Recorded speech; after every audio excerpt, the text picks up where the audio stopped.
네, 오늘은 러자의 치종이라는 사자성어를 선택을 해봤습니다. 네, 물론 이제 사자성어가 중요한 거는 아니에요. 그 밑에 단어들이 제가 좀 중요해서 소개하고자 합니다. 사실 오늘의 내용은 어느 집 막내 아들이 너무 사랑스럽고 믿음직스럽고 정말 그 아빠가 시킨 일을 너무 잘하는 아들이 있어서 너무 부러워요. 그래서 좀 자랑을 해볼까 하고 자 오늘의 이 내용은 마련을 해봤습니다.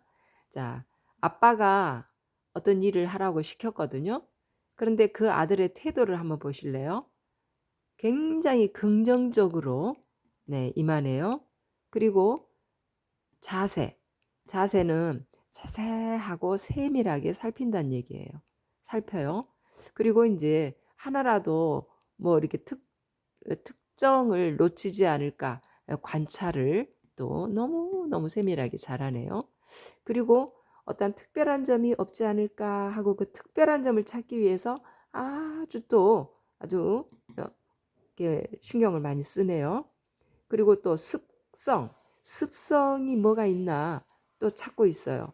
이 습성을 찾는다는 것은 하루 이틀 볼 수 있어서 찾아지는 게 아니잖아요. 그러니까 여러 날 아니면 여러 해 이 습성을 찾기 위해서 노력을 한다는 얘기겠죠. 그런데 이제 앞에 있는 글자만으로도 정말 든든한 아들이죠. 그런데 자, 여기 보면 아빠가 시킨 그 일을 하면서 나에게는 최고의 기회다라고 생각하는 거예요. 네. 그러는 가운데 자, 보세요. 심해에 가까운 힘을 쓰고 있어요. 아주 정말 열중한다는 느낌이 오죠. 그러면서도 그걸 일이라고 생각하는 게 아니라 기뻐한다는 얘기예요. 기뻐하면서 그 일을 하고 있어요. 그리고 또 어떻습니까? 그 눈에 보이는 이런 것을 관찰하는 이것이 아, 너무너무 아름답구나. 너무 아름답구나 하면서 또 미감도 느껴요. 미감도. 그리고 또 뭐 강제로 시킨 건 아니잖아요, 지금. 그런데도 불구하고 또 여기 창의적인 생각을 또 해내고 있습니다. 자, 그러면서 보니까 이 아이가 자, 이렇게 하는 걸 보니까 천부적인 인식이 있네요. 또 천부적인 지혜가 있어요. 정말 든든한 아들이네요. 어느 집 아들일까요? 네. 어느 가정의 막내 아들이라고 제가 얘기했잖아요. 막내 아들이라고. 막내는 그냥 그뭐 재롱이나 부리고 예? 이게 하는 애기들의 특성이 있는데 이 아들은 정말 아버지가 시킨 일인데 이렇게도 성실히 임하는 아들이라면 정말 하나 정도 키워보고 싶지 않습니까? 그러면 과연 이 아들은 누구네 집 막내 아들일까요? 네. 여호와라는 이름을 가지신 분의 대가정의 막내 아들 아담이었습니다. 자, 여호와 하나님의 큰아들은 누구죠? 예수이죠. 그리고 그 외에 나머지 수천억의 말하자면 천사들이 있잖아요. 그런데 이제 그 천사들은 아담의 형들이죠, 지금. 전부 다 하늘의 천사들은 다 아담의 형들이에요. 그리고 이제 이 막내 아들 아담은 형들의 몸하고는 조금 다른 특별한 몸을 이제 갖게 해서 이 지구상에 태어나게끔 하신 거죠. 그리고 나서 아담에게 한번 일을 시켜봤어요. 잘 해낼까? 어린 막내가? 라는 생각을 가지면서도 시켜봤어요. 그랬더니 이렇게도 일을 잘하네요. 자, 이런 막내 아들을 쳐다보면서 아빠의 마음은 어떠했을까요? 네, 당연히 좋았겠죠. 그런데 이제 아빠의 그 마음이 들어있는 이 글자가 나옵니다. 자, 여기 손톱이 있죠? 그리고 아들 자자가 있어요. 이 아들은 아담, 막내 아들 아담이에요. 손은 하나님의 손이죠, 당연히. 자, 하나님께서는 아들한테 이런 일을 시켜봤더니 너무나도 아주 아기가 성실하게 일을 잘해요. 네, 그러니까 너무나도 이쁘죠.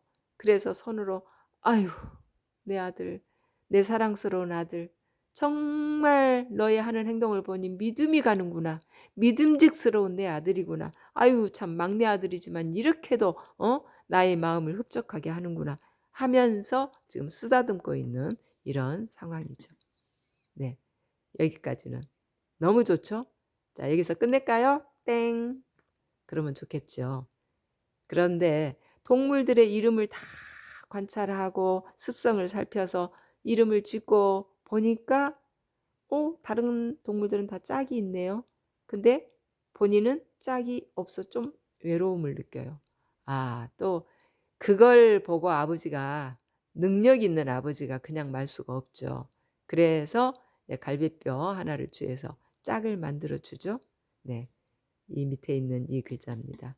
그 믿음이 가는 아들에게 사람인 짝을 하나 만들어 줬어요. 그랬더니 이때부터 이제 아들이 변하기 시작을 합니다. 변해도 너무 변해지는 거예요. 이 글자가 무슨 얘기일까요? 포예요, 포. 포. 믿음 부가 포로 바뀌어버린 거예요. 포로가 돼버렸어요. 포로가. 마누라에게 잡혀서 살면 좋죠. 그런데 마누라에게 잡힌 거 아닌 것 같아요. 마누라에게도 당연히 잡혔죠. 그래서 포로가 돼버렸어요. 그리고 그 옆에 글자가 뭔가요? 사로잡을 로가 돼버렸어요. 말하자면 손수를 빼니까 이제 이 글자가 나온 건데요. 사로잡을 로가 돼버렸어요. 그 다음에 또 노략질 할 로가 돼버렸어요. 그래서 성서에 이게 지금 73회, 75회가 이 세 글자가 이렇게 등장을 해버려요. 이렇게도 그 아들이, 이런 아들이 이렇게도 변해버릴 때 아버지의 가슴이 찢어질 거 아닙니까? 그렇지만 그 대가정에 질서를 깨트리면 안 되잖아요. 그래서 참 찢어지는 가슴을 안고 나가거라. 너는 우리 가족 성원으로서 미달이다. 나가거라. 하고 이제 내보내잖아요. 그러니까 아버지 잃은 자녀가 되어가지고 둥둥 떠다니는 거죠. 네, 떠다녀요. 그러다 보니 뗏목이 필요했던가 보죠. 뗏목을 만드네요. 믿음이 갔던 그 아들이 물에 떠다니다 보니까 뗏목이 필요해요. 뗏목을 만들어요. 그 모습을 보고 아버지의 가슴은 찢어지겠죠. 그런데 그 믿음이 갔던 아들이 곤충을 만나요. 근데 이게 뭐냐? 하나님께서 보실 때 영원히 살게 해줬던 아들이 이런 마누라를 줬더니 이런 상황으로 완전히 변해져 가지고 하루살이 인생이 되는 거예요. 하나님 보시기에 하나님의 하루에서는 턱없이 부족한 930년을 살고 고만 세상을 하직하는 거예요. 그러니 하루살이보다도 못하는구나. 하나님께서는 그렇게 생각하시죠. 그 다음에 벼화를 만나요. 그랬더니 쭉정이 겨가 돼버리네요.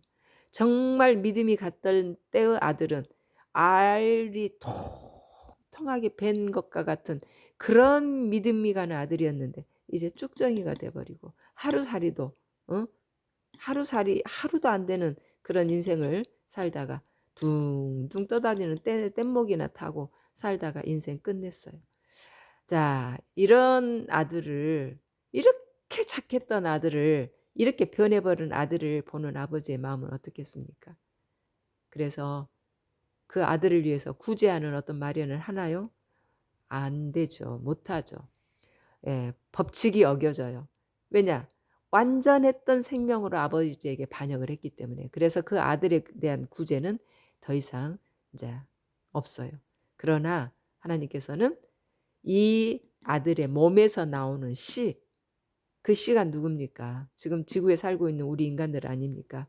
그 씨들은 구해 보시겠다고 맨 첫 번째 아들을 세상에 보내가지고 네가 막내가 저질렀던 이 일을 한번 수선해봐라 하고 아들 예수를, 맏아들인 예수를 보냈잖아요.